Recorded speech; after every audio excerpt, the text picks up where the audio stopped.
Everything,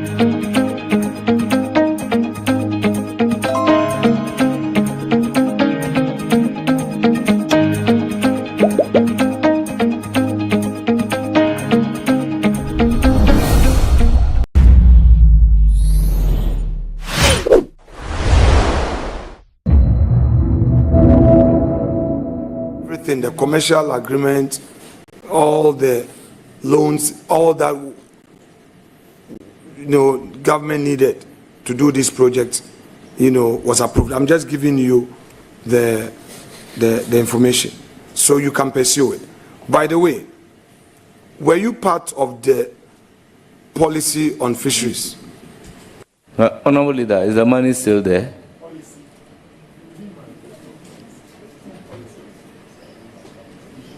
The money, is it still there?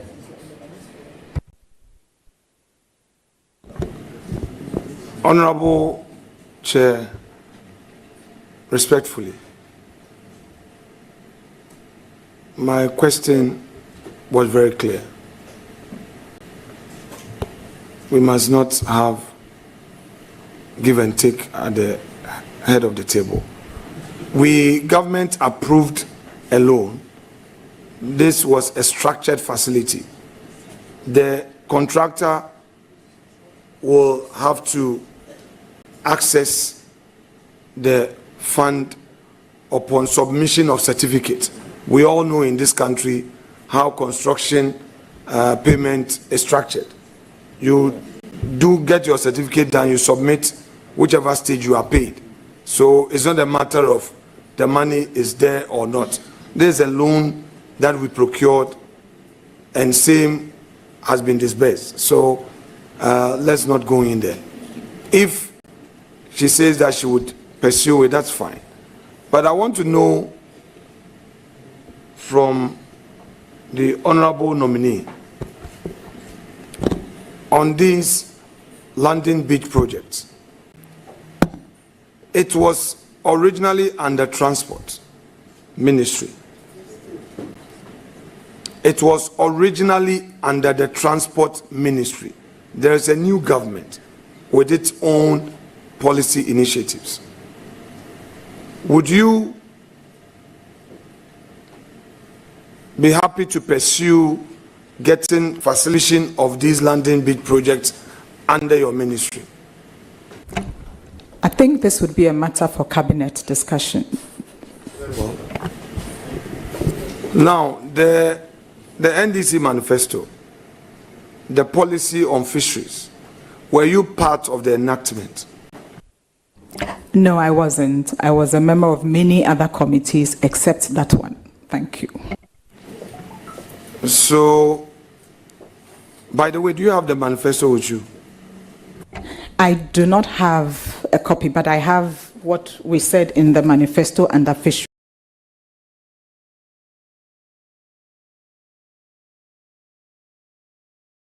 Here.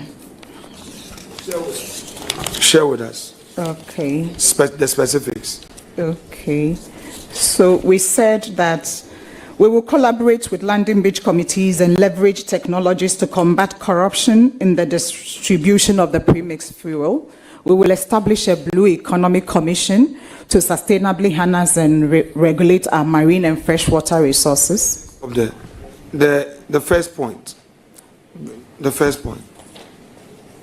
Collaborate with landing beach committees, 350 of them, and leverage technologies to combat corruption in the distribution of the premixed fuel. That is a policy? Yes. And that relates to the automation and other things that we will come out with. What I want to know is that what you've just read to the committee, is that the policy? It is what we said we would do, out of which, yes, policy statements can clearly emanate from that. Yes. I'm telling you, reading verbatim to you, what, Mr. Chairman, what the NDC manifesto said we would do under fisheries and aquaculture. So that is one. Thank you, Mr. Chairman. My question is that what you just read out to us, is that a policy? That was my question, respectfully. Yes. Please proceed.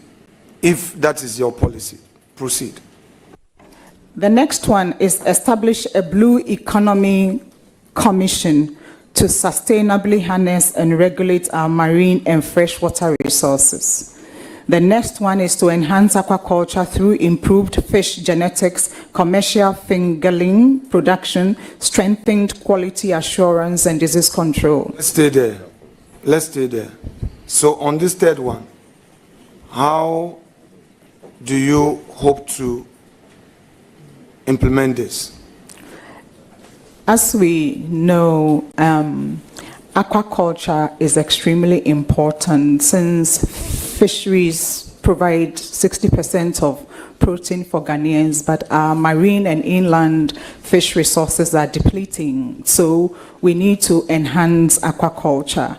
Currently, I think we have only 6 or so large aquaculture,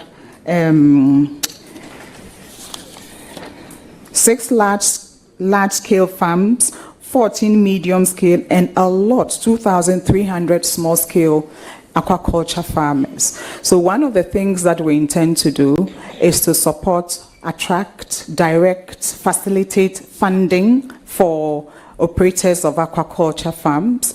Also, one of the very expensive things that affects aquaculture is the feed, because the inputs into feed are imported and it makes the feed very, very expensive.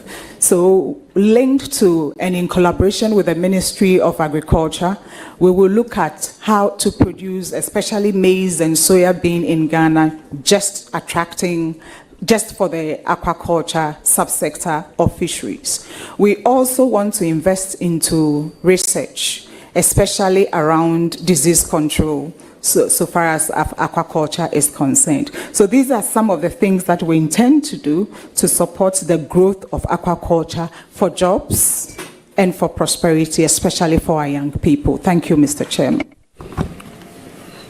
Honorable nominee, to the Ghanaian youth listening to you now,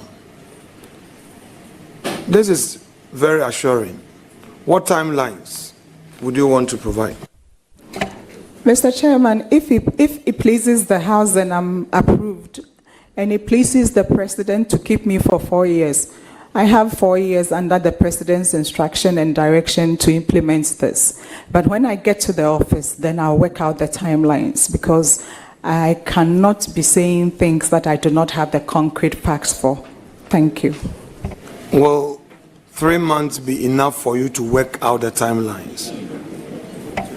3 months to work out timeline. Yes, please. That's fair. Now, you know the poverty levels along our coast. How do you look forward to creating opportunities for women in the area of fishing? Thank you very much. As we all know, women really dominate the fisheries sector. Men own canoes. Some women own canoes as well, but men go fishing, and when they bring the produce, it's the women who take over. They process the fish into the different smoked fish, fried fish, what have you. And sometimes they are faced with the problem of capital funding. And so linked with the establishment of the Women's Development Bank, we are hoping that small loans will be given to the women, the fishmongers, so they improve their work. We are also looking at processing centers.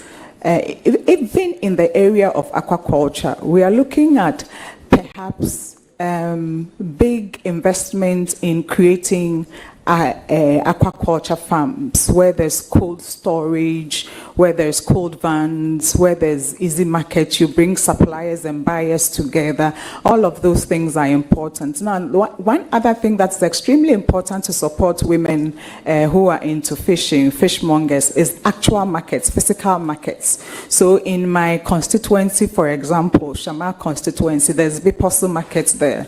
And every Tuesday and Friday, they bring their produce there. But the markets needs to be rebuilt, like we did Kejetia Market. So if we did that, lots of the women also take their fish to Techiman, for example. So if Techiman markets are rebuilt and things like that, then we are supporting the women so that they become economically much more empowered than they are now, and they support socially as well. Thank you, Mr. Chairman. Chairman, I shall bring my questions to an end at this point and wish the nominee very well. Thank you very much indeed. I will now give the floor to Honorable Patrick Boma.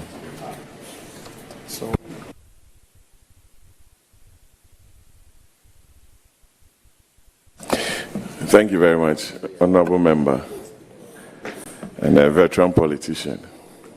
Congratulations. I want us to go to the European Union's ban on Ghana. I'm sure you know about it, the yellow card, you're aware. Fact is that this ban came about as a result of the illegal, unreported, and unregulated, that's IEU, that's using vessels on the high seas to do some transportation, which is $1 billion business. How strong are you going to be to get us out of this ban in the face of the fact that you have strong fisher communities who are involved in some of these activities? Can we hear from you on this and the steps you're going to take? Thank you. Thank you very much. As you rightfully said, IUU, standing for illegal, unreported, and unregulated activities in fisheries, have earned Ghana a yellow card. Now, EU outlined a number of things that need to be sorted out so that the yellow card will be lifted. It is my understanding that those activities have begun, one of which is to review the law on fisheries, Act 625, and apparently a bill was even brought to the last parliament. As it is now, the bill probably has to be withdrawn and reworked. In the Act 625, the law is quite quiet on inland fisheries and aquaculture. And so I'm told by the Ministry of Fisheries that work has already begun in correcting those things that EU raised. That is one, the law. And then was something they call Minister's Directive. So steps are already underway, and I pledge to move very quickly on addressing the issues to make EU take off the yellow card from Ghana. Because you see, the yellow card is affecting especially the industrial fishers who catch and export tuna, and which brings in a lot of money, nearly $400 million or so to Ghana. So we have to do the right things so that the trade will go on and the foreign exchange too will come. Thank you, Mr. Chair. Honorable, we have about 550 kilometers of coastline from Aflao to Alubo. We also have a lot of river bodies. You and I know that the river bodies, most of them have been contaminated by illegal activities. Legal mining, mercury and all those chemicals have been used to the extent that fish from those rivers that we revere so much cannot be eaten. We cannot get the number of fish stock that we used to. What are some of the strategies your ministry is going to put in place, especially with mining in the river bodies, which will be under your control? Obviously, as fisheries and aquaculture, you are not going to focus so much on the sea, but also on our rivers, Opare and Cobra, Densu, Brim, and so forth. Thank you. Thank you very much, Mr. Chairman. This is one of the issues that would be that will require an intersectoral approach. It would have to be with the Ministry of Fisheries, Environment and Science and Technology, Lands and Natural Resources. It would have to be with even Maritime comes under which ministry? Transport, with Ministry of Transport. It has to be an intersectoral approach, and it has to be that has a cabinet, even task team, because like you said, Galamsey has destroyed the water bodies and even entered the sea. I come from the place where River Pra meets the sea, the estuary. When you see what is happening now, it's deadly. So, and I remember His Excellency John Mahama has said that we would like to tackle this issue head on. I am told, I myself belong to a scientific body that are trying to do work in how they can take away the pollution from this river body. So I'm expecting that we will work together with all the other ministries to make this happen, so that the aspect that relates to us, particularly aquaculture, will be able to do it well. Thank you very much, Mr. Chairman. Chairman, before I go to my next question, I saw in your manifesto the Blue Economic Commission. What is that? Please. Thank you very much. We want to look at fisheries and aquaculture in broad terms. And so now there is the concept of blue economy, and blue economy refers to sustainably exploiting ocean, sea resources for economic growth, livelihoods, jobs, and what have you. So we want to look at fisheries and aquaculture just beyond just people going to fish, catching fish and selling. We want to look at fisheries and aquaculture in a broader sense. And blue economy refers to or has many components, and one component is fisheries, the other component is bioprospecting, the other component is mining under the sea and all of those things. Now, what we want to do with fisheries is to set up a blue economic commission that will be working to look at how we situate fishing beyond the narrow sense that we see it now. So we will be establishing the Blue Economic Commission. Different from the Fisheries Commission, that is a regulator? Yes, yes. So now the Ministry of Fisheries and Aquaculture has only two agencies, Fisheries Commission and the Premix Secretariat. If this comes on board, then we are going to have a third one called the Blue Economic Commission. And who knows, maybe when it's set up and we begin to go into it, we'll realize that maybe we have to merge or something. Thank you, Mr. Chair. Don't worry, we'll go to the regulation aspect. Let's look at your regulations. Fisheries Commission, you have an enabling act. You have a commissioner, I believe so, and a board. I want you to look at the licensing regime. Madam Martha, you say Ajay, what is Ajay about the question? You don't know the question. You don't worry, don't look at the act. It's just a straightforward question. What steps, some of the steps you are going to take to ensure that the licensing of vessels and operators within your space are done with utmost transparency? Because a lot of Ghanaians do complain that vessel licenses are issued to, I don't want to mention countries. And I want to ask you whether you are going to be fair to Ghanaians other than, I don't know. Thank you.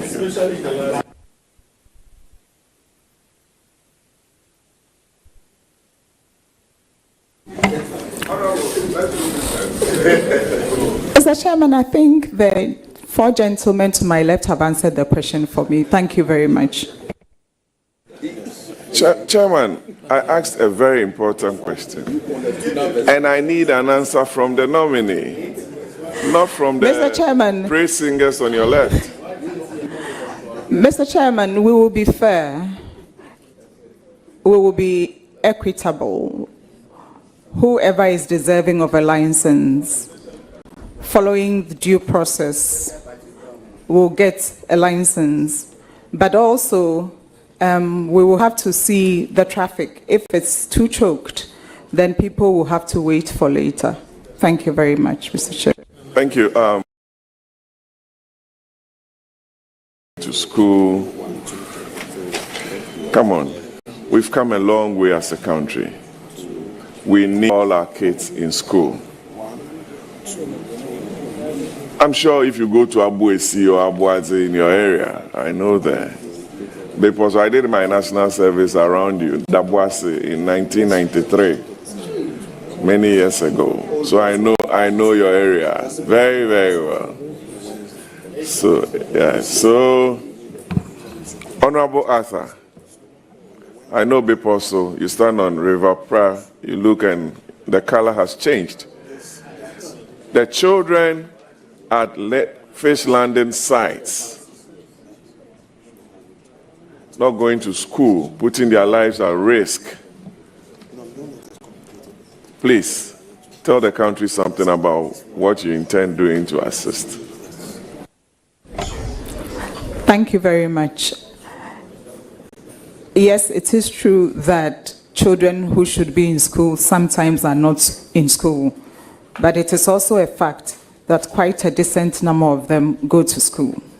But there are issues relating to education that as a nation we have to look at. When the classroom blocks are not enough, when a classroom that should take 25 takes 100, when one teacher is teaching 5 subjects, then it is difficult to have control over the kids, and the kids run away. When our education curriculum is not structured around what the kids know and do, then they lose interest. So this requires a comprehensive, holistic approach to getting our children who should be in school to be in school. The kid watches his mother who has never been to school smoke fish. The woman who has never been to school knows that if she puts a certain quantity of firewood under a tall stack of fish, they all cook at the same time, not one is burnt. The physicists tell me that is thermodynamics. Why is it that the kid is learning about in school, in physics, and not learning what he or she sees his or her mother do every day and every time? So there are things that we must do to make education interesting for those kids to go to school and stay in school. Also, we have to do scholarship schemes to get them to stay in school and be interested in school. And therefore, I am saying to the whole of Ghana that we will be extremely creative. We will work with different models in different parts of the communities in the coastal districts to get our children interested in school, go to school, and stay in school. Thank you very much, Mr. Chairman. Thank you. A very good answer. Honorable Arthur, my last question. Very last question. I promise you. I know you to be a firebrand politician. I saw you during the launch of the Reform Party in Legon, a very long time ago. Yes. Then you reformed, and you've reformed, and you are here. Today you are very sober, and we like your composure. What do you want the fisheries sector or subsector and Ghanaians to remember you for? Not forgetting the fact that President Akufo-Addo appointed Afolekwe, a woman, to that ministry. Mrs. Asma, may her soul rest in peace, was there. Gladys Asma, under President Kufuor. Then came the almighty Hawa Kumsin, a late Shariaite. And then Hawa Kumsin, former MP Kaswa, Ewutu Senior East. You are taking the seat, God willing. What do you want the country to remember you for? The next year, 2 years, you never know what President Mahama will do, whether to reshuffle you But between now and when the next reshuffle is done, what do you want us to remember you for, Honorable Atta? Thank you very much and congratulations. Thank you very much. That by the grace of God and the support of His Excellency John Dramani Mahama, that I, Emelia, was the fisheries minister under whose regime fisheries production went up, and that indigenous knowledge was respected and integrated with scientific knowledge in improving fisheries in this country. And also that it was under me that the long-awaited Fisheries College that we started in 2013 became operational. But you see, the indigenous knowledge part is very important to me, because you see, our fishers have knowledge. Some of them have been fishing 12 years, 15 years, 30 years. In fact, when they see that, in the Nsuiwa Kwefutu, Chede on Chin, Wunyanam, and then the Nsuiwa Kwado, no Chede, what to Fawa, Wubinyanam. Why are we not paying attention to that? They were also like stargazers. Our fishermen could follow a star and use a star to navigate like a compass.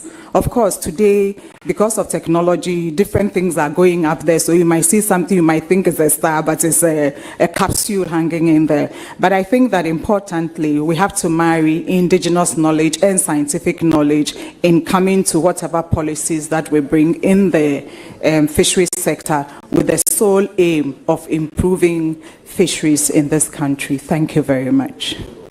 Thank you very much for the close and open season. Thank you very much. May I proceed to recognize the presence of Nana Afokweku II, Chief of Ohiamadwi. Okay. Nana Kofi Bequeen III, Chief of Anto. Nana Kondua V, Abuasi Chief Fisherman.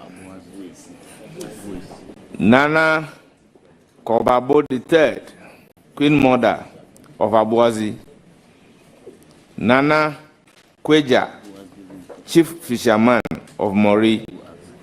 Madam Faustina Nelson, Mrs. Sati Okran, Mr. Samuel Kwame Bolu, Miss Daniela Mavis Matthias, Mrs. Mpong, then our own Honorable Kofi Totobi Kwachi,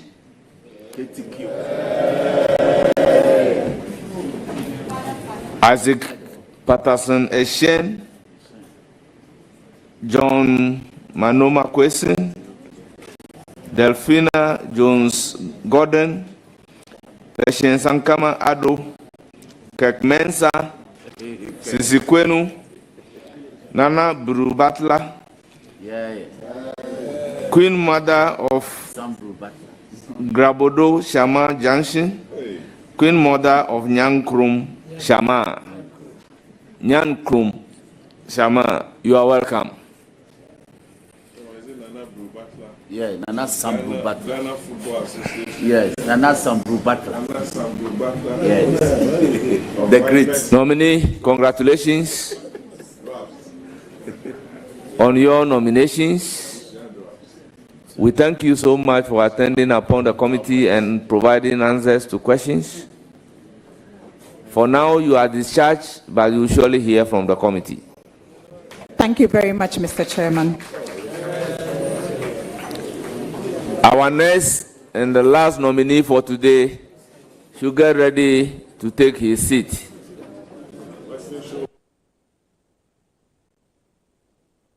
Watch your favorite TV show in your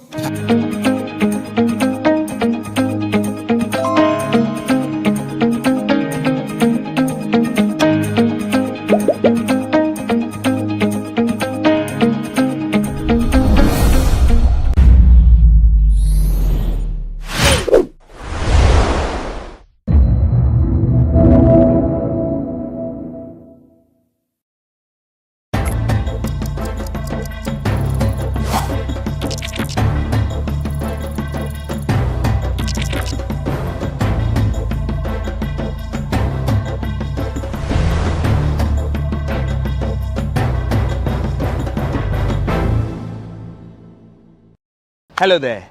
You can see I'm in a very green area and the air here is quite different. I have a very interesting guest. This guest is someone we've been speaking with for some weeks now. She just came back from Russia. It's going to be the first interview I'm having with anyone from that far off anywhere in the world. And she's going to tell us her story. My name is Echi Atisu. I welcome you once again to this program. Hello, Dr. Paulina. Hello. How are you doing? I'm doing well. And we get to finally meet. Yes. After how many weeks we've been talking and all that? 3 weeks, I think. Yeah, it's been long. Yes. How are you doing? I'm doing well. You came back just a few days ago and already we've dragged you out here for this interview. Yes, please. How's Russia, by the way? Russia is fine, cool. Yes. Is the war still on? Yeah, it's kind of going on a little, but It didn't affect you any? Not really. Not really. Okay. Yeah. And the reason we're having this conversation with you is because GhanaWeb had done a story about you when you got your red diploma, which is something we'll talk about much later in the interview. But then you reached out, which a lot of people don't do, and we decided why not. So we want to hear your story, and I want to begin from home. You are back home now.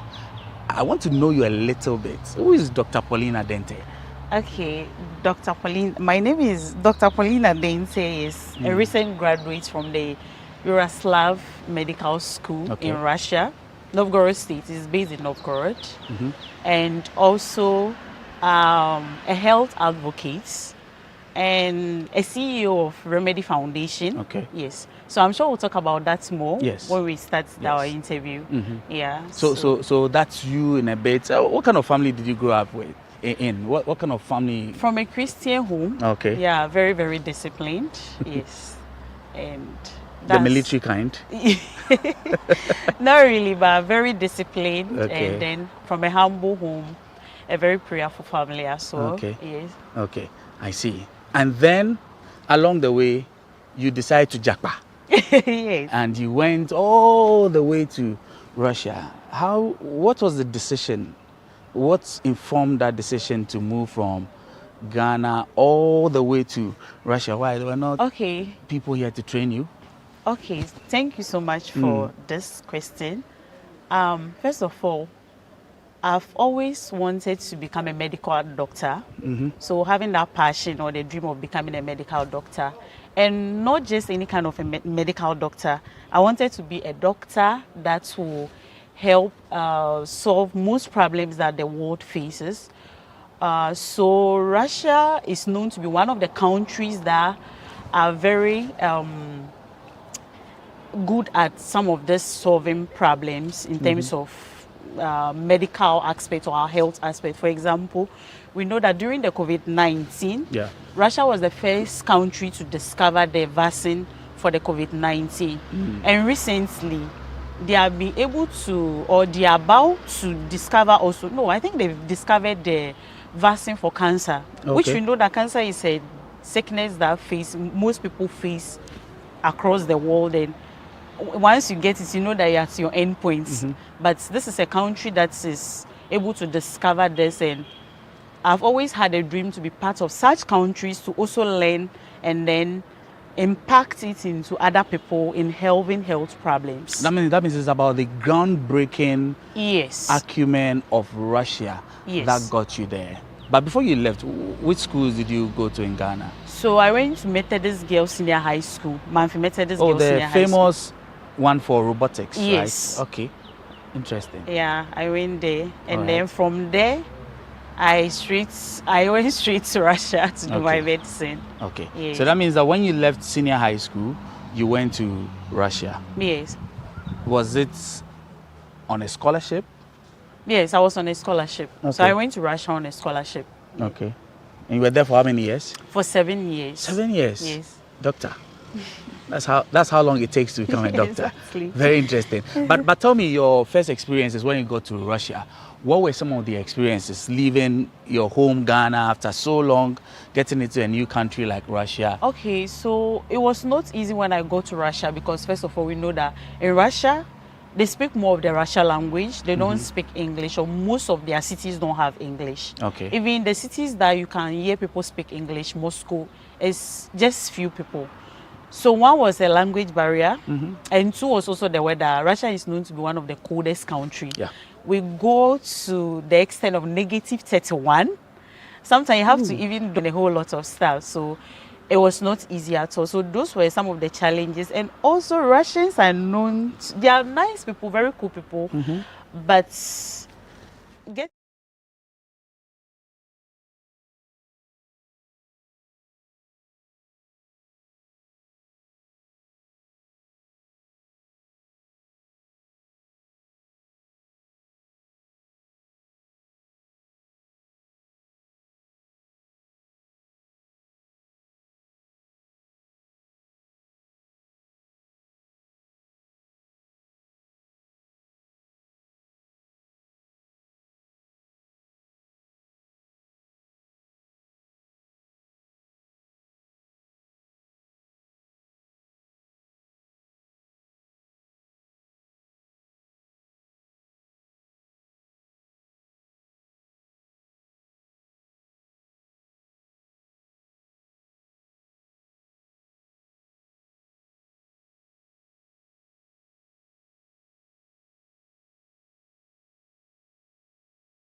that's the foundation, language foundation, is very difficult. So those were the early challenges. And which is an interesting aspect of your entire story, because Exactly. you were able to surmount all of those things to the point where you were perhaps one of the most sought after persons and immigrants of the sort in that country. And I want you to just carry us along that journey.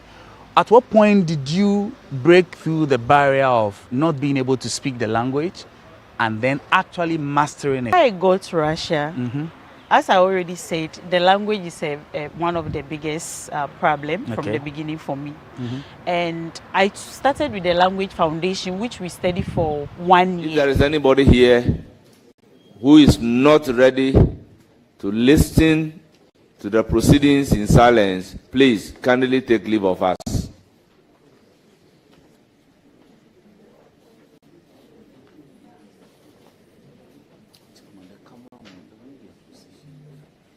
Kindly take leave of us.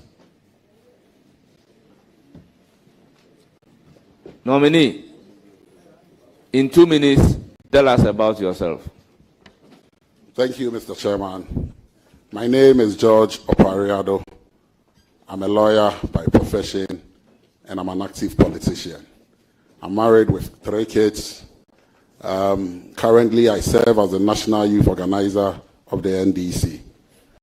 I am an active Presbyterian. I'm from the Ekrapim state of Edo Krom, and I was born in Nima. Briefly, so this is all I think should be of relevance to the committee. Thank you, Mr. Chairman. Thank you.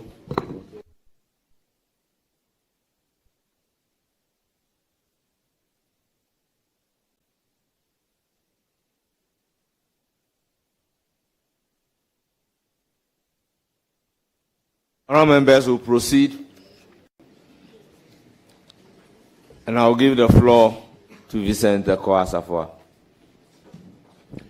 Thank you so much, Mr. Chairman. Let me use this opportunity to congratulate the nominee for his appointment, as the Minister for Youth. My question to you is that, as you earlier indicated, you said you are the National Youth Organizer of the NDC. That's correct, Mr. Chairman. And so, because of our architecture of our political system, the winner takes all, there seems to be the belief from young people who are not necessarily aligned to your party that in the event that the NDC and its Minister of Youth jobs for young people, they may not be considered because you are the national youth organizer of the NDC. Can you convince me and the people of Ghana, especially the youth, that you are going to be fair, you are going to be patriotic, and you are going to apply your role or your office justifiably? Thank you, Mr. Chairman. Mr. Chairman, poverty knows no political color. And when His Excellency nominated me, the first statement I put out was that my doors are open for anybody, irrespective of political party, creed, religion, or ethnicity. I am here to serve the good people of Ghana. And as National Youth Organizer of the NDC, that will not limit me, and I want to assure this committee that my doors will be open to every young person who wants to see some development and improvement in his life. The good thing is that, let me quote Elon Musk. He says, "Your education doesn't matter to me. Give me a code and I will employ you." I don't care which political party you belong to. Give me a proposal that will create jobs for young people, and I will work with you. Thank you, Mr. Chairman. Thank you very much. Any further question? Right. Honorable nominee, are you aware of the age bracket as far as the definition of who a youth is with respect to the UN definition? Thank you, Mr. Chairman. In Ghana, we use the 15 to 35 rule. No, I asked a very simple question. I'm saying that, are you aware of the age bracket for UN? Oh.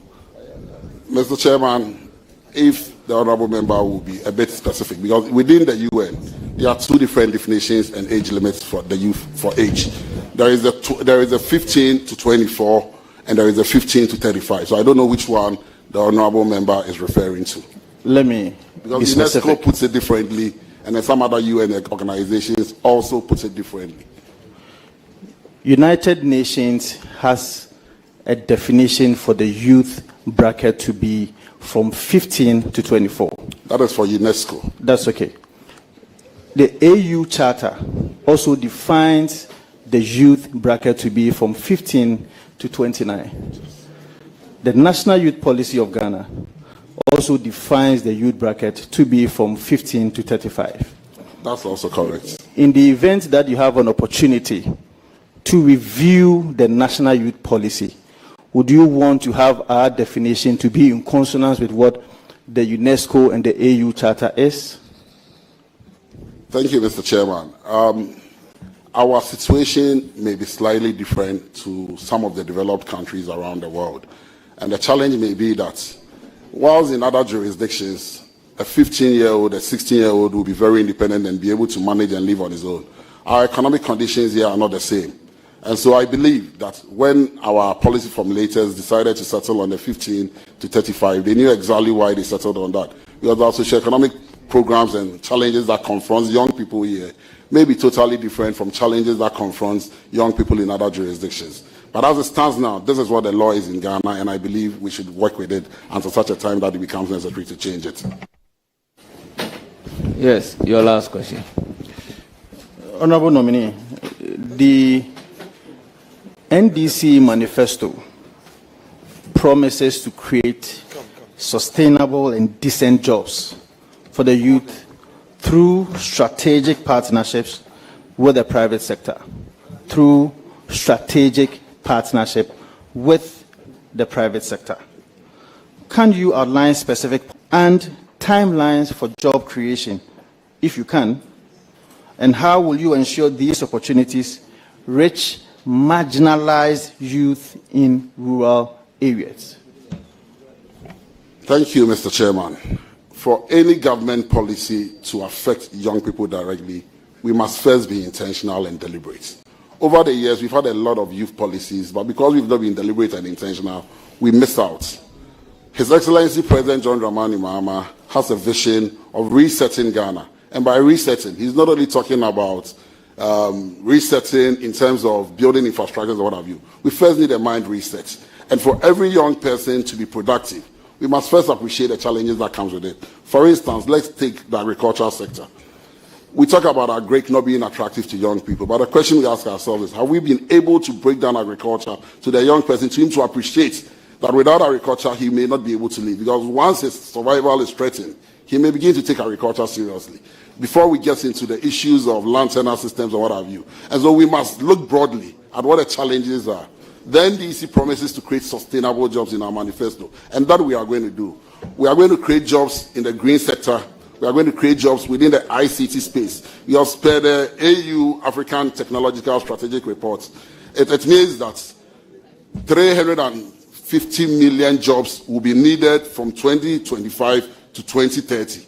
Clearly, if Ghana is not equipped with the right skills, we will lose out. Also, the kind of jobs that exist today, the sad aspect is that most of these jobs in the next 5 to 10 years will not be available because of machine learning and machines taking over most of these jobs. So we must equip the Ghanaian youth for the next generation, so that they will be able to take advantage and work hard.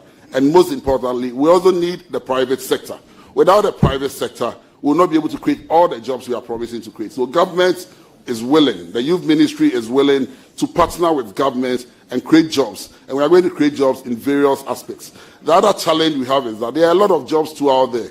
But because we've not formalized those jobs, you will meet somebody who works as a bartender and she'll tell you, I don't have a job. The reason is that because no skills training has been given to such a person, and so he in his own little right thinks he doesn't have a job. But when you go deeper and you dig deeper, you realize that even his pay, how much is being paid every month, is above the minimum wage.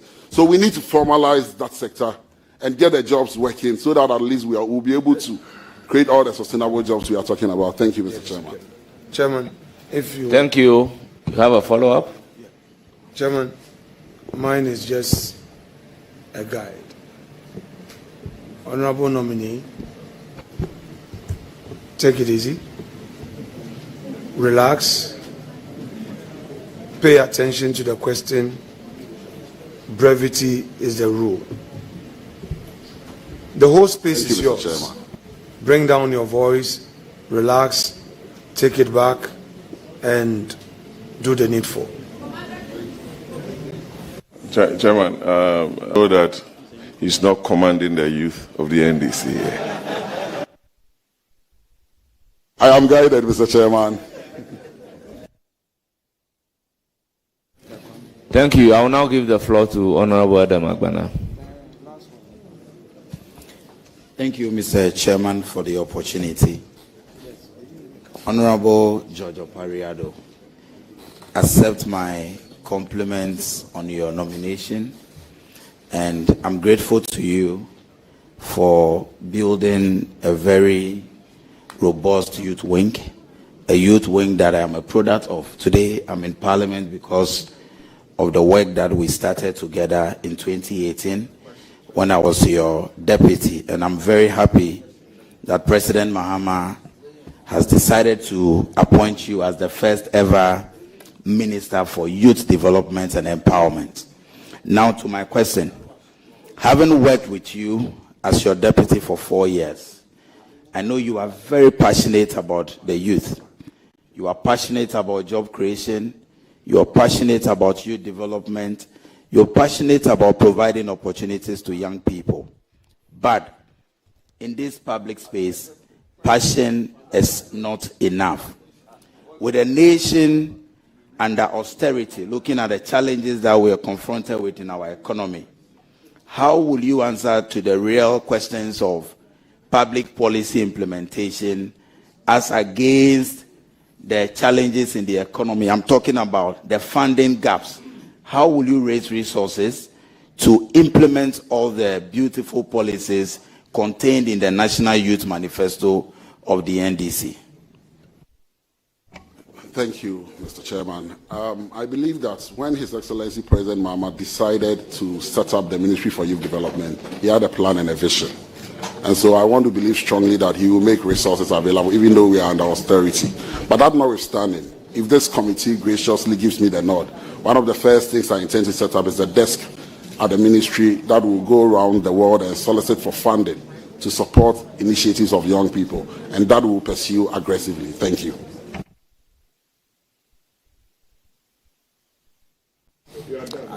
Any more questions? If you don't have more questions, Mr. Chairman, a follow-up. Let me give the floor. You have a follow-up? Yes. Please go ahead. Thank you. The honorable nominee, on the issue of funding and establishing a desk, the Ministry of Youth used to be together with the Ministry of Youth and Sports. Now it has been decoupled. You are the first minister designate, or you will be the first minister when you are approved. Do you have any ideas how much, in terms of allocation, is likely to come to your ministry? Thank you, Mr. Chairman. When I looked at the appropriation bill for last year, the total amount that was allocated to the Ministry of Youth and Sports was about 35 million Ghana cedis. I am yet to sit down with the finance minister and look at how much they intend to put in. But His Excellency the President, because I know how passionate he is about youth issues, I want to strongly believe that they will heavily fund that ministry so that we can help resolve the many challenges that confront the young people of this country. Thank you, Mr. Chairman. Thank you very much. I'll give the floor to Nana Asafo Addo.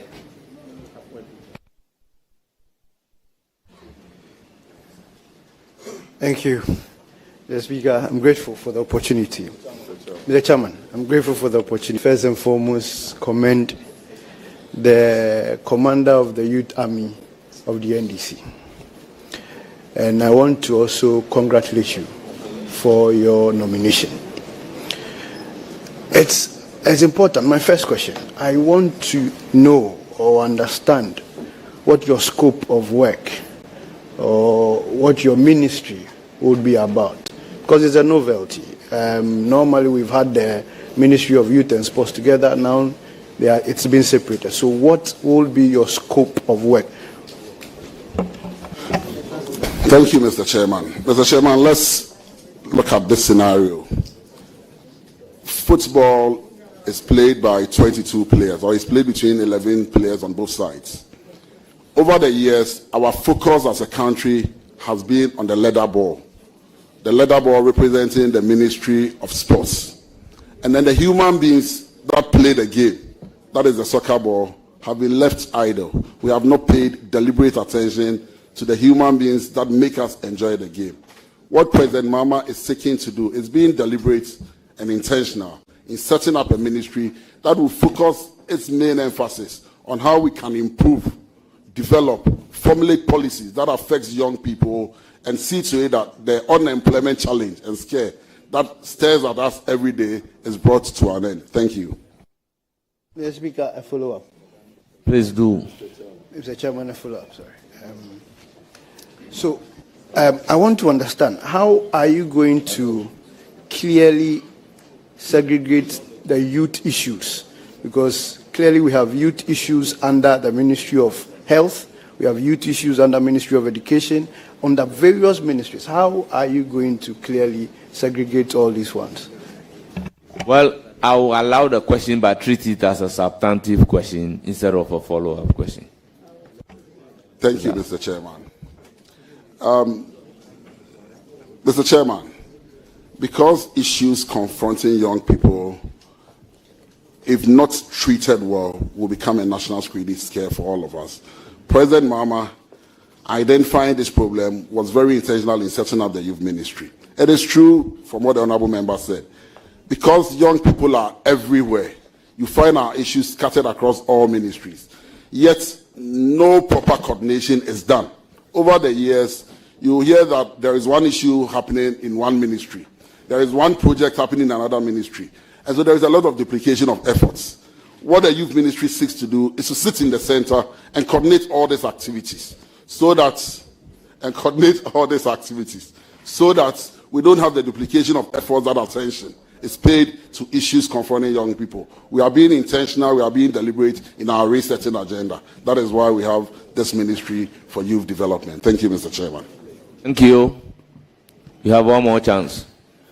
Mr. Chairman, so still following up from your response, it means you're going to have the National Youth Authority as a sole agency under your ministry.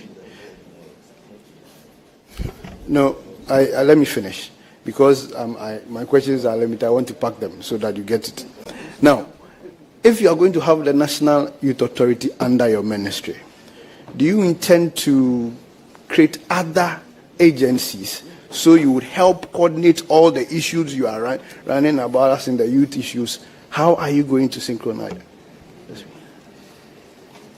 Mr. Chairman, can I answer now? Thank you. The EI that President Mahama issued in establishing the youth ministry puts 6 agencies under the ministry. And so it is not going to be the National Youth Authority alone. Other agencies are going to be there. And I believe the head of civil service together with the chief of staff are working to align those agencies. But the National Youth Authority, because of its acts and its mandate, automatically falls under that ministry. There are some special programs that we promise in our manifesto. And so as and when we begin to roll them out, His Excellency in His wisdom will decide under which agencies that they will fall. But most likely, most of them are youth-related, and I want to strongly believe that those ones will come directly under the purview of the Ministry of Youth Development and Empowerment. Thank you, Mr. Chairman. So the National Youth Authority was passed by this House. And then you clearly remember, Honorable, is a follow-up. Are you referring to the National Youth Authority Act, yes. I'm referring to the National Youth Authority Act, which was passed by this House. We remember or we recall that Honorable Kodo, Honorable Kwashiga went to court to get the court to declare that the 5% which is being given for youth development is null and void. How are you going to raise funds to support? Hold on. I believe that is not what the Supreme Court judgment said. The Supreme Court judgment interpreted the constitutional provision in relation to what constitutes total revenue. And this has nothing to do with national youth.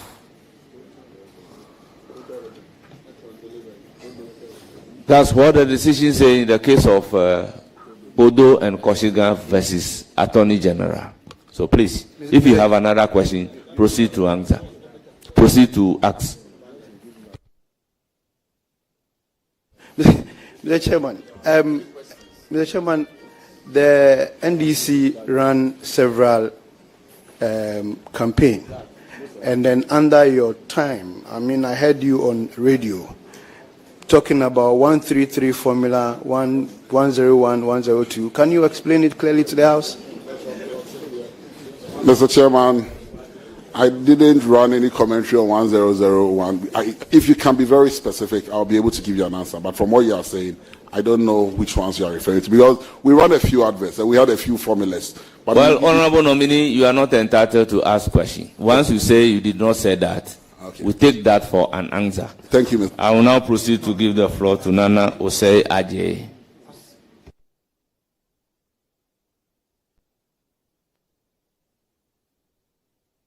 Well, Mumuni Mohammed Nuruddin.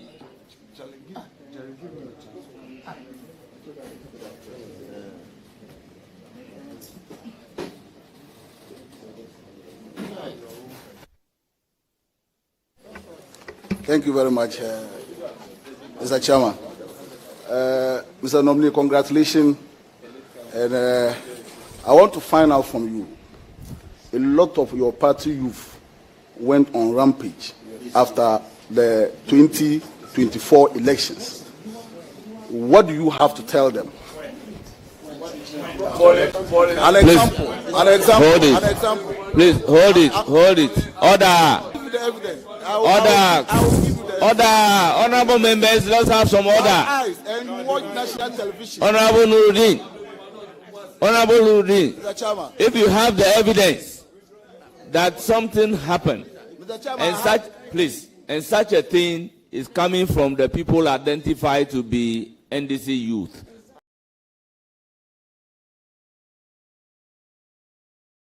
please table it for consideration. Mr. Chairman, I will forward to the committee after this. In Northeast region. Ask another question. Mr. Nominee, some youths, an example, in the Northeast region, right after the election, the Regional Coordinating Council was locked by some youth of the NDC. I want to find out from you. Can you proceed to ask another question? Honorable Nuruddin, Mr. Chairman. ask another question. Mr. Chairman. Mr. Chairman. Mr. Order. Chairman. Thank Please, you very order. much.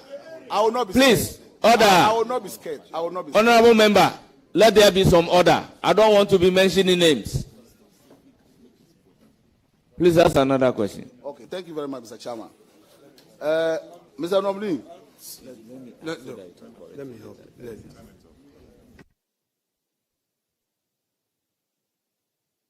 Another question. Please ask another. Ask another question. Mr. Nominee, I want to find out what plans do you have for the youth who are into agriculture in this country? I will not be scared. I will not be scared.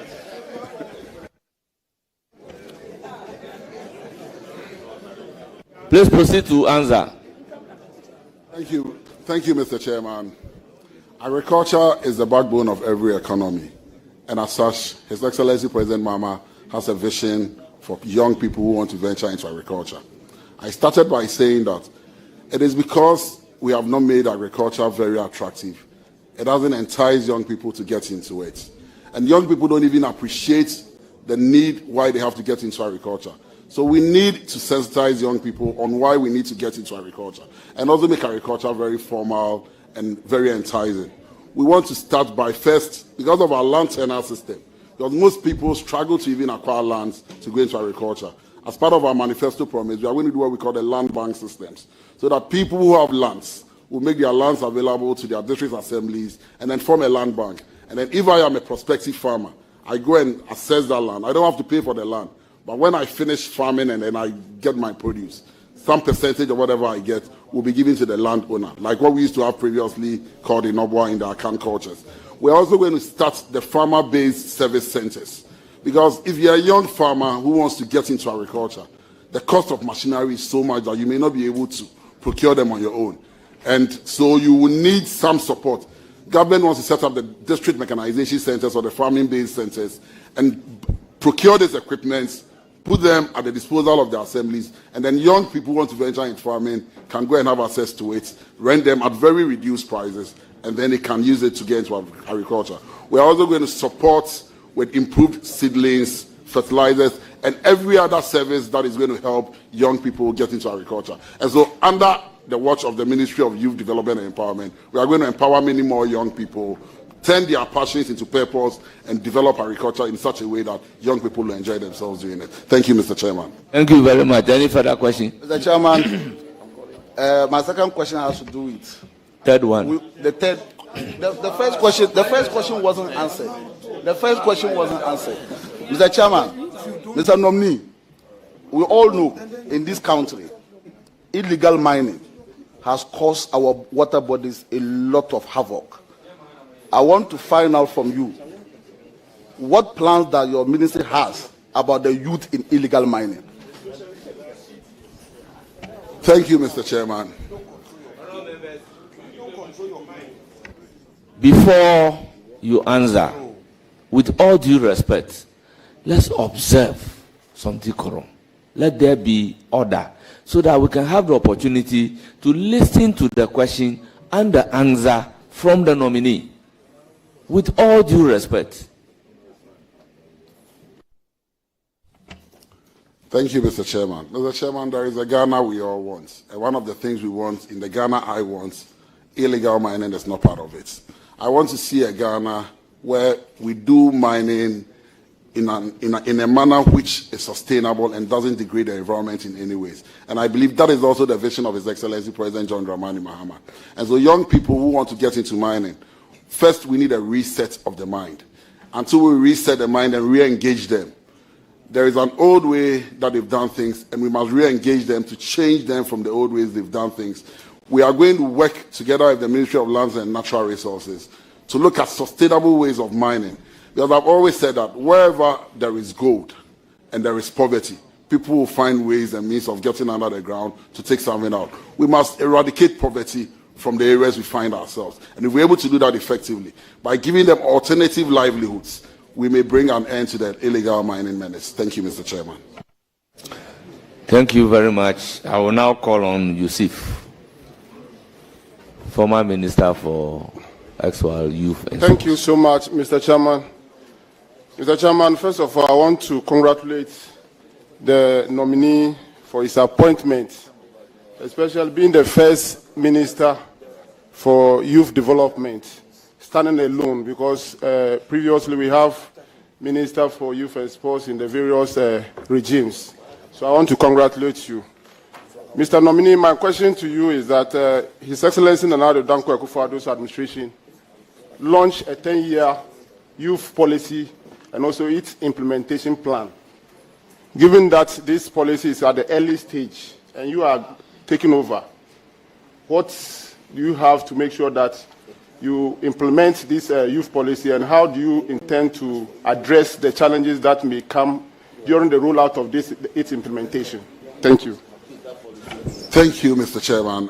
I have met the authorities at the NYA, and I've taken a brief from them. I intend to work with them on what they have started. I've looked at the policy, and I think it's laudable. You don't need to reinvent the wheel when there is something already in motion. And so we'll work with them. The good news is that President Mahama has put issues of youth at the center of his government. And so whatever the challenges are, I'm very rest assured I'll get the needed support from Cabinet to make sure we pursue it and make sure the action plan and the policy framework works effectively. Thank you, Mr. Chairman. Any further question? Yes, Mr. Chairman. Mr. Chairman, His Excellency Nana Addo Dankwa Akufo-Addo roll out a lot of youth initiatives. And these initiatives, like the National Entrepreneurship and Innovation Plan, you have the Youth Start program, you have the YEA, you have National Service, you have National Youth Authority. We have various youth initiatives in most of the ministries, like youth in agriculture. How do you intend to coordinate all these things to avoid duplication? Because every year during budget, most of these ministries will come with budgets for youth programs. If you even take the Ministry of Lands, for example, Lands and Natural Resources, the Alternative Livelihood Program was also a budget separate. How do you intend to coordinate all these things to ensure that the youth of this country get the benefit of the various youth initiatives that we roll out during our time, and making sure that you maintain them and possibly bring in more initiatives? Thank you. Thank you, Mr. Chairman. The good news is that today there is a Ministry for Youth Development. Previously, it was not like that. It was the Ministry for Youth and Sports, and we all know that issues of youth, because they are scattered, forgive me, Honorable, but once you get into the ministry, the issues become too cumbersome. Your focus just goes on to sports, and sports is easy. When I say it's not easy in the sense that there are no challenges, but it's a one-stop shop, and so you're able to deal with it. Luckily for us, His Excellency President John Dramani Mahama has set up a ministry that is going to coordinate all these activities, and so we will not have the duplication, because now information will be shared, and we're going to set up teams that is going to manage, and then there's going to be interagency committee that will look at programs that this agency is doing, and then we'll be able to sync them together so that we don't end up wasting the little scarce resources we have. Thank you, Mr. Chairman. Are you done? Thank you very much. On this note, I want to wish him well. It is a laudable initiative, especially making sure that we are able to judiciously use the taxpayers' money, and no different agencies doing different things, the same thing in different agencies. So I wish you well. Thank you. Thank you very much. I'm still on my left. I'll give the opportunity to Fred Che, Dr. Fred Che Asamoah. Honorable.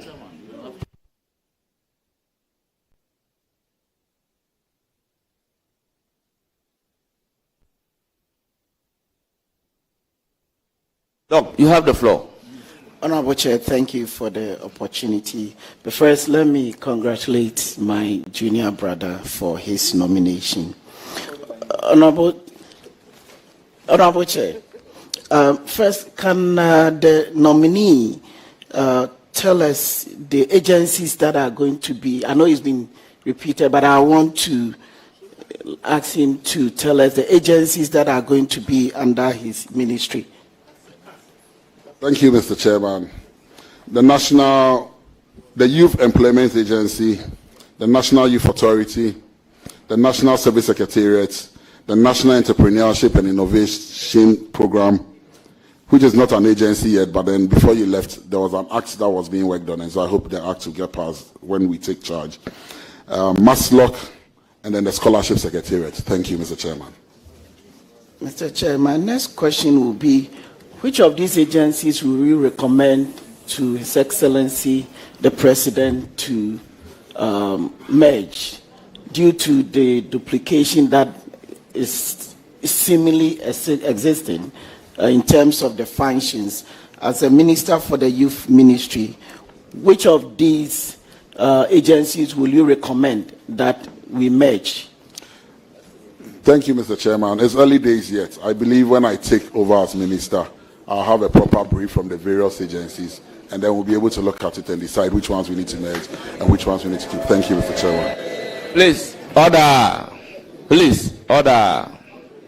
Honorable Chair, the OECD projects that in 26 years, the working population is likely to double in Africa. That means that 1 out of each working population will be found in Africa. Then also we know we have what we call not in education, not in employment, or not in training. With you at the Youth Ministry, how are you going to ensure that you can work with the Ministry of Education to make sure that we prepare our youth to meet this challenge, taking into consideration what we call needs, and also looking at the fact that the working population in Africa is going to double, and also considering the unemployment rate of our current youth in Ghana? Thank you, Mr. Chairman. I believe that's the last question. That's why it's convoluted. Listen to the answer first before you decide whether you have a follow-up or not. Because the follow-up must strictly flow from the answer. Thank you, Mr. Chairman. Our challenge is not just the working class increasing. Our challenge is that there will be no jobs for us or for our population because of the issues of IT and machine learning. And so we need to prepare our youth towards that. By 2030, there will be 230 million jobs that will be needed in the IT space. And that is why His Excellency President Mahama is talking about training 1 million coders. It may sound audacious, but even 1 million coders for the 4 years will not be enough for us to meet the challenges that lies ahead of us. We need to build capacities of our young people. Currently, about, if I'm not mistaken, the net population, not in employment, not in training, and not in education, stands at about 12-point-something% of the non-working population. It's a danger.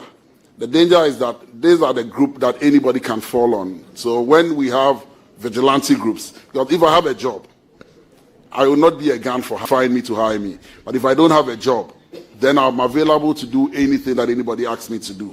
And so I am more than willing to liaise with all the relevant agencies to find out how we can reduce that number, train them properly, reset their minds, because most of them are tired. It is not that they fall into the hardcore unemployment bracket, because they have tried severally, they couldn't find jobs. And so they've come to the end of their search and said that, I'm not going to do anything anymore. We need to have a mind reset. We need to reorient them. We need to constantly engage that group, because that group is a national security threat. And I am going to work with all the relevant agencies so that we train them, look for opportunities for them, and formalize some of the things they do so that they begin to see it as formal employment, and then we'll be able to get out of some of these cankers. Thank you very much. Strictly a follow-up. It's a follow-up. Honorable Chair, thank you very much. So with respect to training them, that is where there's always a conflict, because we have Ministry of Education that is supposed to be in charge of skilling. And we also have other agencies that are supposed to be in charge of funds. So if you say training, how are you going to ensure that you don't duplicate what is happening at the Ministry of Education? And you also talked about agencies that you want to collaborate. Definitely you need to collaborate with agencies to professionalize your youth so that they can have some job. And also you will need some increased investment to be channeled to this upscaling and professionalization. So how will you ensure that we cannot have this duplication that has bedeviled this country? And how will you also ensure that you can have enough investment channeled towards your ministry so that we can have the teeming youth well prepared for this new job? Because definitely there's going to be a lot of jobs that will be lost, but the amount of jobs that are going to come in will double. So how do you intend to make sure that you don't duplicate what is happening in other ministries? And how will you also ensure that you can get that enough funds or investment to support this professionalization and upscaling? Thank you, Mr. Chairman. To find funding, you must go look for it. And that is exactly what I will do when I am approved as minister. I will go look for funding wherever there is funding. We will have to knock on every door. We also appeal to traditional authorities, local individuals, organizations, wherever we can find resources. In other jurisdictions, individuals contribute significantly. People make money and then give them out. We've seen a lot from the Jeff Bezos, the Donald, what's he called? Bill Gates and co. A lot of them. And so we'll reach out to, and in Ghana, there are so many individuals who are capable of doing that. And then we'll write their names in gold in the history of this country that they supported Ghana, did ABCD. And so we'll find funding. We'll also collaborate effectively with all the ministries. Luckily for us today, there is a ministry solely for youth development and empowerment. And so our task is to coordinate with all the various agencies and ministries. So if education is doing anything, just let us know. So that we also tell you that no, employment is doing the same. So channel these resources into this area. By doing so, with effective collaboration, we'll be able to end the issues of duplication. Thank you, Mr. Chairman. Thank you very much. It's not a turn of Honorable Habib. Thank you, Deputy Whip. Okay. Thank you, Chairman. Honorable Muhammad Yarga has a follow-up. No. Oh, okay, yes.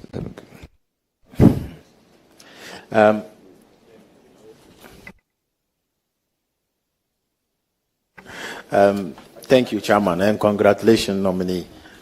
Chairman, I want to find out from the nominee. Your ministry is Ministry for Youth Development.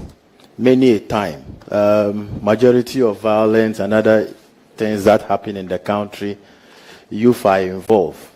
Post-election violence. I want to get your view on post-election violence. Thank you, Mr. Chairman. My ministry is Ministry for Youth Development and Empowerment. The Ghana we want requires the active participation of the youth who constitute the majority of the Ghanaian population. Resetting Ghana means total re-engagement, that is reorienting their minds, engaging them, and building for all of us the Ghana that we'll be proud of. Violence has no place in the Ghana I want. And so as minister, I am going to work effectively with the relevant agencies, the young people out there, by finding for them sustainable jobs. If we don't address the challenge of unemployment, we'll always have these issues of violence always staring at us in the face. If I have a job in the morning and you call me to come anywhere and I'm going to work, there is no way I'll follow you there. And so we will tackle aggressively the issue of unemployment. And by doing so, we'll render skills training. We'll try and put everybody who is willing and able to work so that we'll be able to change the narrative, and then these issues of post-election violence do not continue with us in our space. Thank you, Mr. Chairman. Order. Chairman, I understand the nominee is the current National Youth Organizer of the NDC. And then... You know or you understand? Chairman, I'm not NDC. I cannot speak to that fact. What about if he resigned before coming in here? It's a possibility. He could resign before coming for his... How do you understand something you don't know? So, Chairman, the nominee, are you still the National Youth Organizer of the NDC? Mr. Chairman, I currently remain the National Youth Organizer of the NDC. Thank you, Mr. Chairman. So, Chairman, now that it has been established, let me now ask my question. As National Youth Organizer of the NDC, what is your message to the youth out there on post-election violence? This question has been asked and answered, but I will give him the opportunity to repeat the answer. Thank you, Mr. Chairman. Violence has no space in national development, and so nobody should subscribe to it. Thank you, Mr. Chairman. Chairman, let me just, my last question. You are the National Youth Organizer of the NDC, and you have been nominated to head the Ministry for Youth Development. It means that youth development, not NDC youth, but youth of the country. When will you resign your position as a National Youth Organizer so that people will see you as a minister of state, not a minister that for NDC youth? Thank you. Thank you, Mr. Chairman. When the time comes, I will resign. Thank you.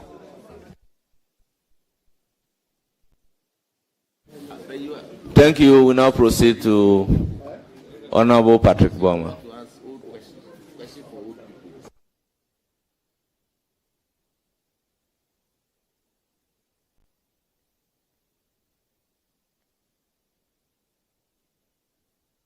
Boma.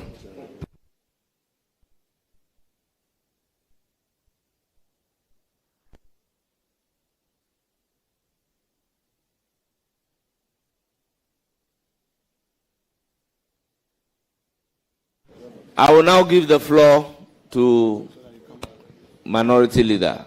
So that you come back, he's already. Yeah, so no problem.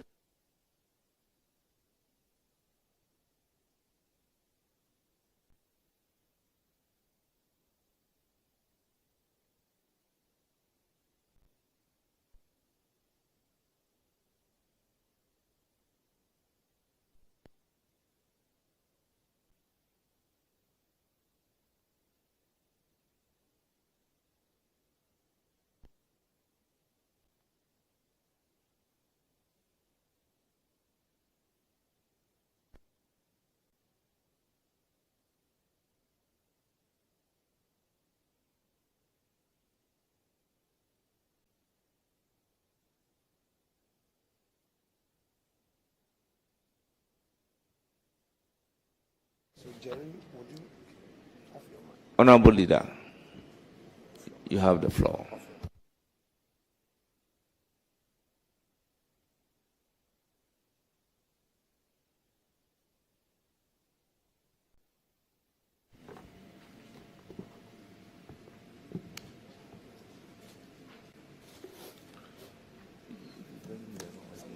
Mr. Nominee, you've given your name as George Opare Addo, Esquire. Yes, please, Mr. Chairman. Have you, since birth, had this name and no other name? Thank you, Mr. Chairman. I have a local name, but it's not on any of my certificates, so when I write it, I don't write it. My mother has a pet name she calls me. Is this a name you have on your birth certificate? Yes, please. On my birth certificate, it reads George Opare Addo.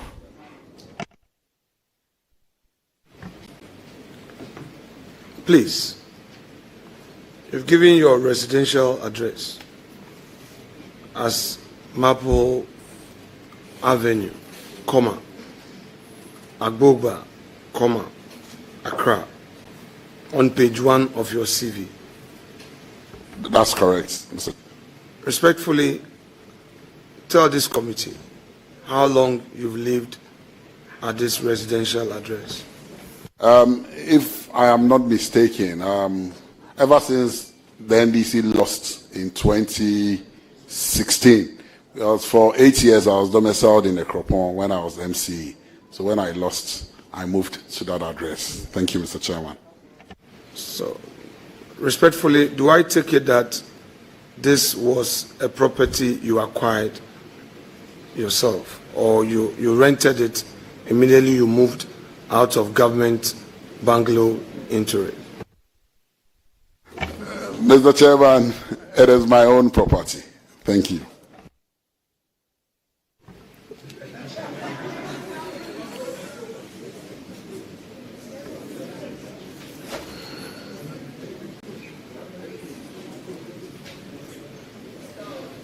Honorable nominee, are you able to tell us whether title to this your property? Thank you, Mr. Chairman. Not at the moment. I'm still working on the title because the area was demarcated, and I'm sure there was a ruling not too long ago on lands in those areas, and so we are still in the issues of resolving the issues of title. Thank you. Are you aware of the laws of Ghana on property tax? Yes, Mr. Chairman, I'm aware of that.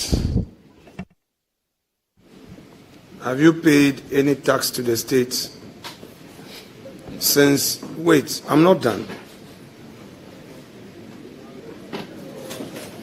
Have you paid any tax to the state since you bought this property?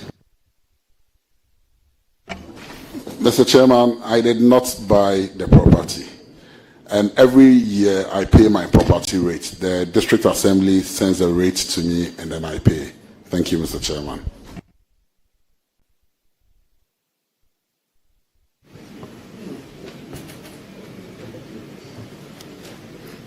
Let me go to the educational background column of your CV, still on page 1.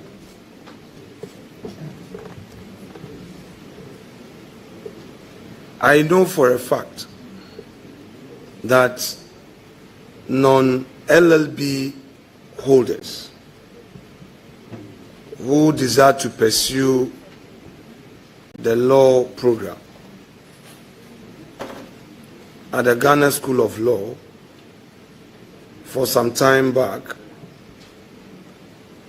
had to study for a qualifying certificate in law. On your CV, you state that you are a holder of LLB from GIMPA, and at the same time, you state that you pursued qualifying certificate of law from Ghana School of Law. If it pleases you, would you want Mr. Chairman's leave to amend this record? Certainly, Mr. Chairman. It's a mistake, and I'm sure it was an oversight. So I'll need Mr. Chairman's to amend his leave to amend the CV. Thank you.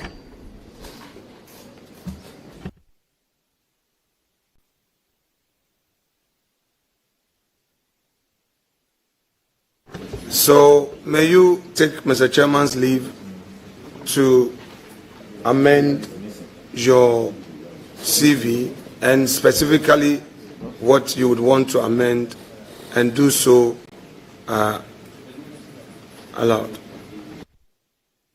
So if it pleases the chair. Honorable nominee,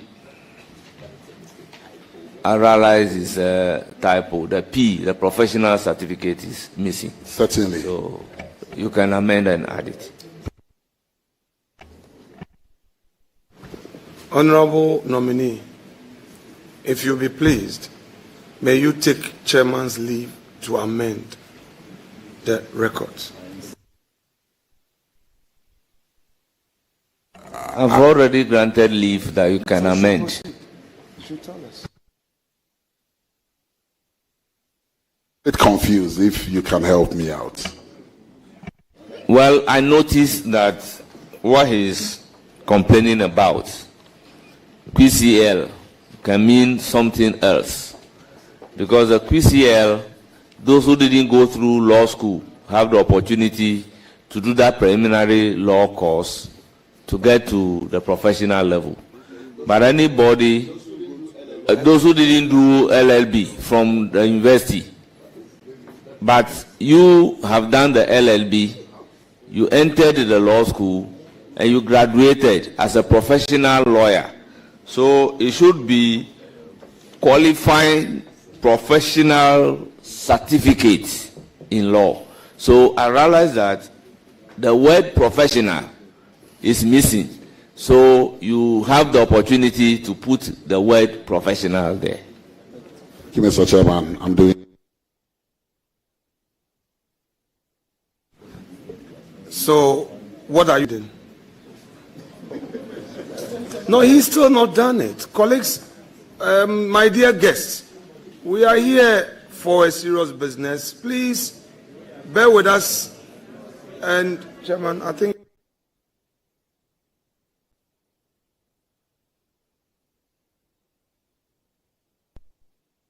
Mr. Chairman, I have amended the professional certificate of law. Thank you. Thank you very much. I'll give the floor to Roxanne. Chairman, thank you very much. Chairman, I'm surprised about rankings approach. It is the practice of committees of parliament that where clerical errors such as this are detected and there are corrections, the corrections are deemed effected consequentially pursuant to the leave sought from the chairman. So it is not the case that the nominee must take pen, make the corrections around the table. The correction is deemed done consequentially pursuant to the leave sought. So the document before each member on this committee is deemed corrected. The members will take pen and do the insertion where appropriate. I think that the ranking member, who is a senior member of this house, knows this. So we plead with him. He should make progress on this matter. Chairman, I thank you. Thank you very much. Can we make progress?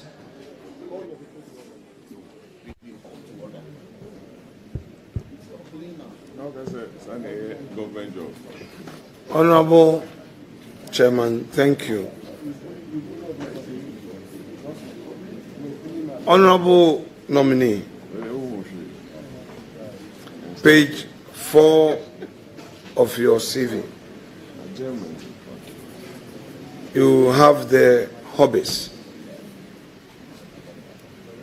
reading, playing football, surfing the internet. Let's go to the second one, playing football.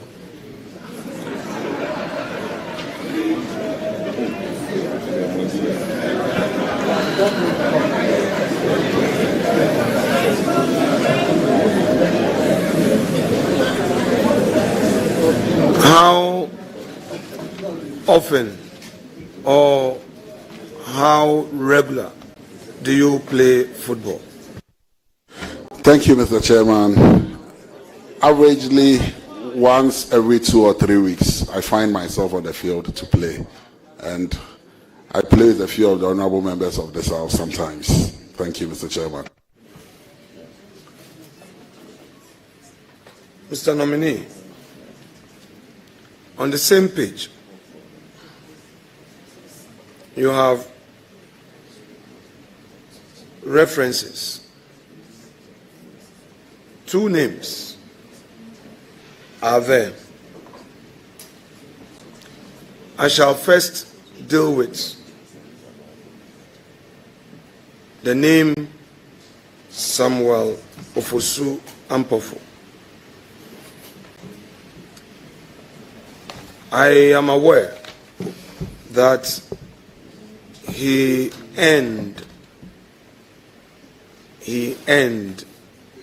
a PhD from GIMPA. Would you be fair to him to amend your records, which record currently stands at Mr. to Samuel Ofosu Ampofo, PhD? Would you? With the leave of Mr. Chairman. With the leave of Mr. Chairman, I will make those amendments. Thank you. All members, amendment accordingly carried out. Now, to take somebody as your referee, to me, means a lot. Share with us how Dr. Ofosu Ampofo has inspired your career. Thank you, Mr. Chairman. If you indulge me, Honorable Samuel Ofosu Ampofo was instrumental in me coming into mainstream politics. In 2008, he was one of those who identified me and pushed me to become a parliamentary candidate for the NDC in the Opare constituency. In 2009, when His Excellency President John Ivan Satamios of blessed memory nominated me to become District Chief Executive then, he was my regional minister. And then within that same period, he became the local government minister. When I became National Youth Organizer in my first term in 2018, he was my national chairman. And so I have had him in all my space through my political life. And that is how come, from my political experiences, I have learned and garnered a lot from Dr. Samuel Ofosu Ampofo. Thank you. Who is Richard Addo? Thank you.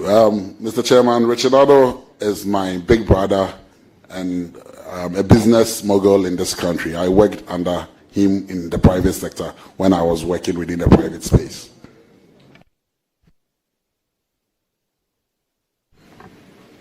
The company IGIT Group of Companies. Are you a director of that company? Mr. Chairman, I used to be a director until I joined politics and he cut me out. Thank you.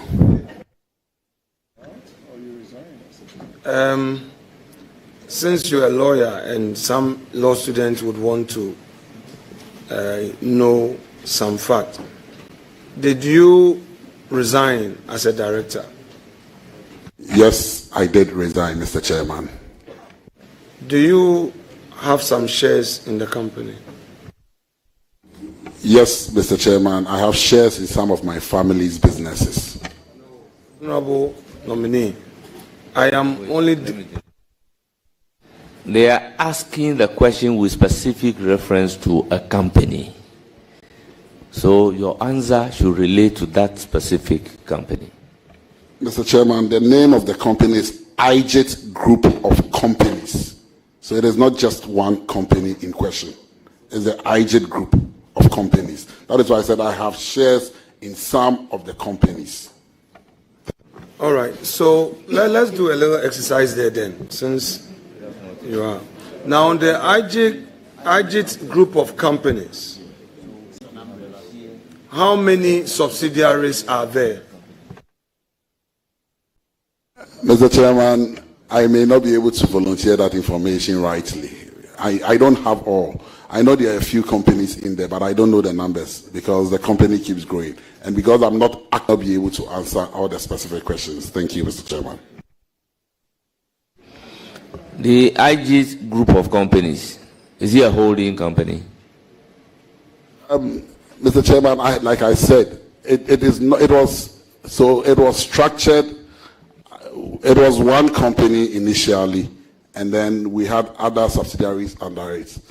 But I left the company a very long time ago. In 2009, when I became municipal chief executive, I ceased working with the organization. But it sits in the family. So occasionally I find out what is happening. And I know I have shares because my shares, I know how shares work.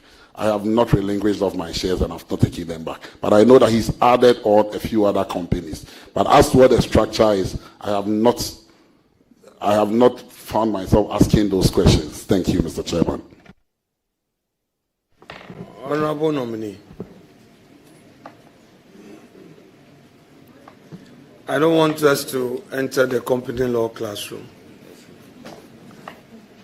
but your juniors at the bar listening, your seniors and your contemporaries will expect certain answers, because these are very specific matters of law which you and I cannot do anything about it. Is it your case that a group, the name you've provided, AGIC Group of Companies, is not a holding company? Is that your case? Yes, Mr. Chairman, it's not a holding company. I didn't hear that. It is not a holding company, Mr. Chairman.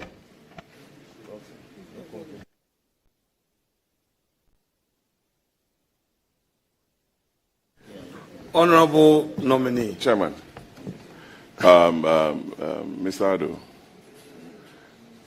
once you've told the committee, we are all students of the law, that IJIT Group of Companies has some subsidiaries, and it's trite, that is the holding company, with some subsidiaries they're under, with a different structure, directors, shareholders, and different shareholding structure. So don't worry, let's make progress on that. That's it. Yeah.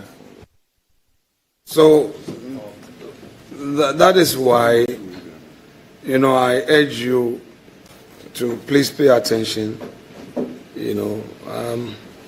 so that if we might have to do some corrections, or chairman would always grant you the leave to amend. I understand. We give out things to our secretaries to type for us, and sometimes they make mistakes. So I will move away from there.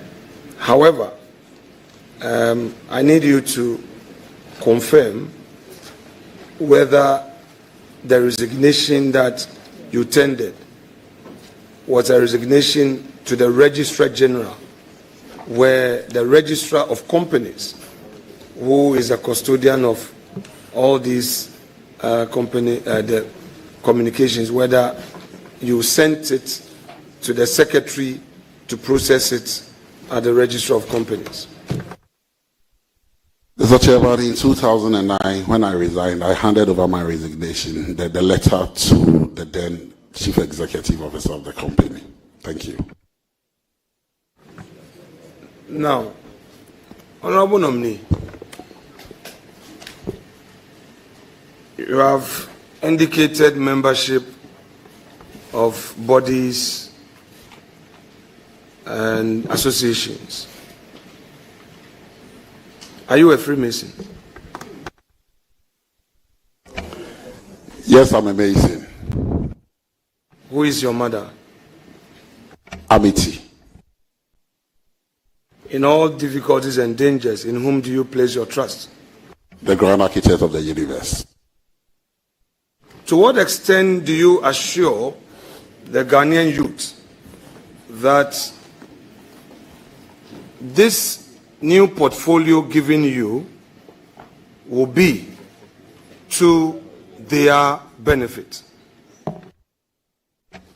Thank you, Mr. Chairman. I started by saying that the day His Excellency nominated me, I put out a statement urging every Ghanaian youth to believe in the kind of leadership I bring on board. I am not going to be discriminatory. I'm here to serve the Ghanaian youth, and no other person. Thank you.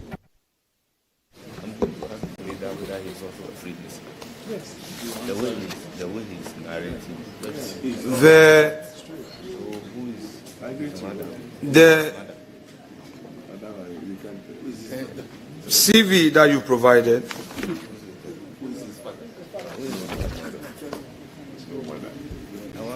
you indicated religion, Christian, into brackets, Presbyterian. Tell this committee how active you are in the Presbyterian Church. Thank you, Mr. Chairman. I'm not too active, but I'm a Presbyterian, baptized and confirmed a Presbyterian. Thank you.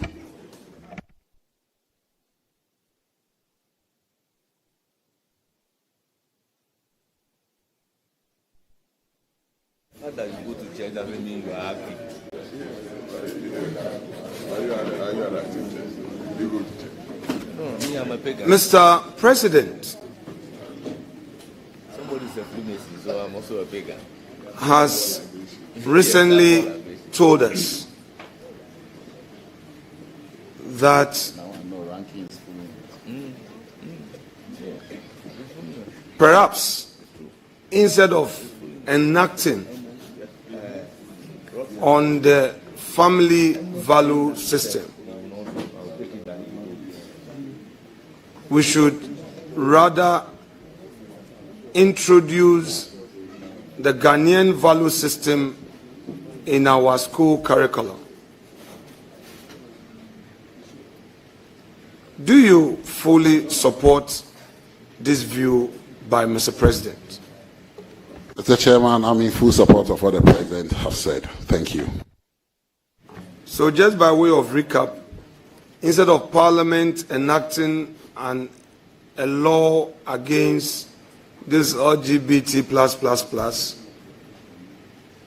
you also share in the view that we don't need a law, but rather from our basic schools, our children must be taught and taught actively. Honourable members, may I know where the view that we shouldn't pass the law is coming from? Okay, very well. Chairman, thank you very much. Mr. Chairman, very respectfully, thank you for the question. I didn't want to bore us. Quite recently, when His Excellency had the honor of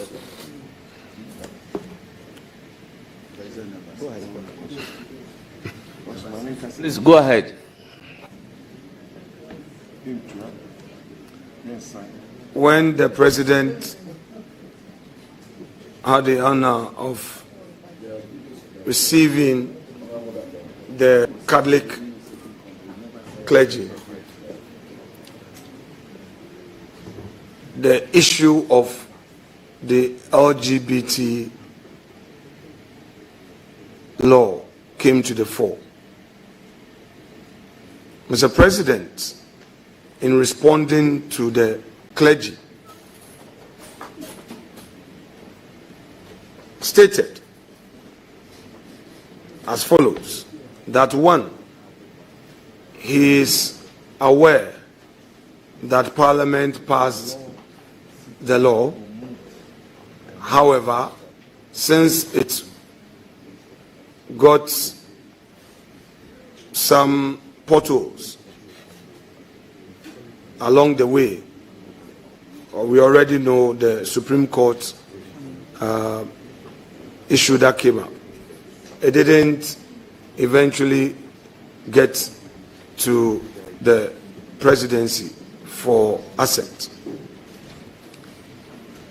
That to him, a new discussion would have to come up, and possibly the Attorney General owning the bill, that is, it being owned by the states. Then he went further to say that perhaps if the discussion is escalated and we pay attention to introducing our value system in our schools for our children to know what our values are as Ghanaians, perhaps there may be no need to enact. So that's the background. That's the background. Now, having that background, I just want to know from you whether you... I recognize Roxanne Dafamoko on point of order. Chairman, thank you very much. Chairman, gratuitously, I was who sponsored that legislation. And I listened to His Excellency John Dramani Mahama carefully when he had that engagement. I think the ranking member and the minority leader is misinterpreting and getting the context wrongly in regurgitating what is supposedly is attributable to the president. I think if he wants to make his point, he can make his point firmly, without linking it to what the president supposedly said or not. To that extent, I think that he's misinforming the public. He is suggesting that His Excellency John Dramani Mahama says that there will be no need to pass that legislation, and that cannot be accurate. With all due respect to the ranking member, that cannot be accurate. Honourable members, from even the narration of the minority leader, he said the president says the Attorney General may have to own that particular bill. What is the meaning of Attorney General owning a bill that is not going to be passed? Definitely, from his own narration, it means that the bill must be passed, introduced in Parliament by his Attorney General.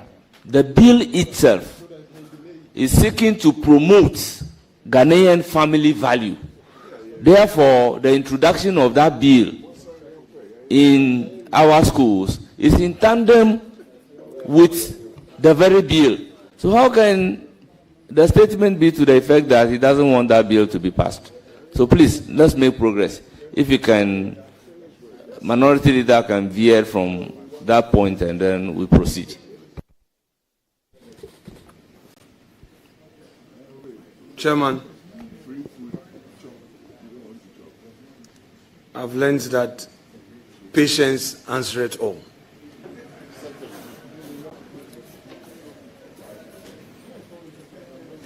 Honorable nominee, there is a school of thought that holds a view that we should enact a law as Parliament to promote proper Ghanaian family value and sexual family values and our sexuality. There is also another school of thought that holds a view that instead of an enactment, we should rather introduce our value system in our school curriculum. Being the minister designate for youth development and empowerment, well aware of the Gen Z thinking and how society has become fluid on a number of these issues, thereby diluting our value system. What option would you have out of these two schools of thought? Option one, Mr. Chairman, thank you. A law being passed to promote our family values in our schools and also make sure that things are done rightly. So we cannot use Gen Zs as an excuse. The older generation has a responsibility of bringing them up right, and that is what we must do. Thank you, Mr. Chairman. So, if God willing, you get the opportunity to serve in cabinet,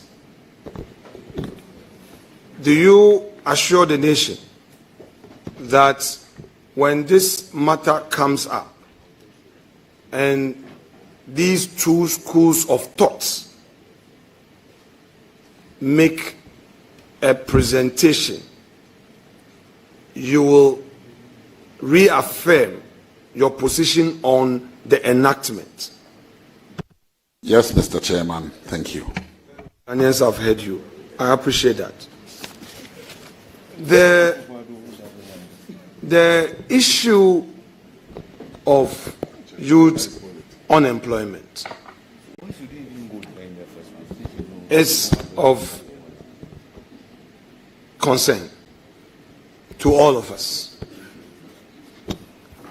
Would you agree to a suggestion to the effect that our youth do not take advantage of social intervention opportunities that are often introduced by governments? Thank you, Mr. Chairman. It cannot entirely be correct that our youth do not take advantage of social interventions introduced by governments. As a country, we've not been very intentional and deliberate about issues confronting young people. And so if we are intentional and deliberate, I believe we will achieve the results. We have paid a lot of lip service to issues that affect young people. And over the years, we have seen a lot of duplications, and so we have not built the right synergies to get the right results that we seek. If we put issues that affect young people at the center and focus and make that the information available to them, I believe we'll be able to fix the issue of unemployment that confronts us. Thank you, Mr. Chairman.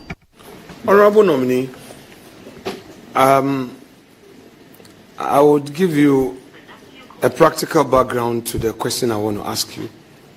I claim your attention. I've been 8 years assemblyman in my 4th term as a member of parliament. The youth of Efutu, that's where I know. So I will use that as an example to lay the foundation and see how you react to it. Will come, they want to be empowered. I'm doing business. I need money. I want taxi, work and pay. Buy me car. I need industrial machine. Buy me, do work and pay. I need Prajia, buy it for me, I will do work and pay. I need Abubuya, work and pay. I need Albo Moto for fisheries, fishing, buy it for me, I will pay.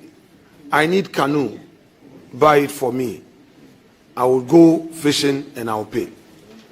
My experience from Efutu is that a lot of these opportunities end up as giveaways rather than the funds being plowed back for us, I will put it, the second batch or another batch. I've spoken or engaged a lot of my colleagues in parliament. The story is the same all over. First of all, as MCE for 8 years, did you have such an experience to the issue so that we can have a national conversation? Thank you, Mr. Chairman. When I was MC, we implemented a LESDEP program. Under LESDEP, I still know some of the people who benefited and are still using the equipment they got under LESDEP in the Equipment of municipality.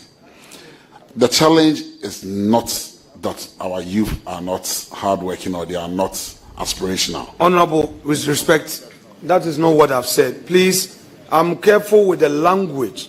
Take it easy. Take it easy. I haven't used the word our youth are not aspirational. I have not used the word our youth are not hardworking. If we want to have a national conversation which will solve your problem and my problem and our problem as a political class, let's do so. And I think around this table, the nation has offered us an opportunity as a political class to confront this matter. If we choose to do partisan politics, well, I will leave the jury out there to judge. And you may not have gotten a golden opportunity. So please, take it easy and deal with the question. Thank you, Mr. Chairman. the approach that some of us have used in resourcing our young people has been wrong. The manner in which we give out some of these items, it becomes giveaways. But if we put them through a program, a regime, and then we mentor them through a certain process, because other organizations are doing it. MasterCard is going through a similar program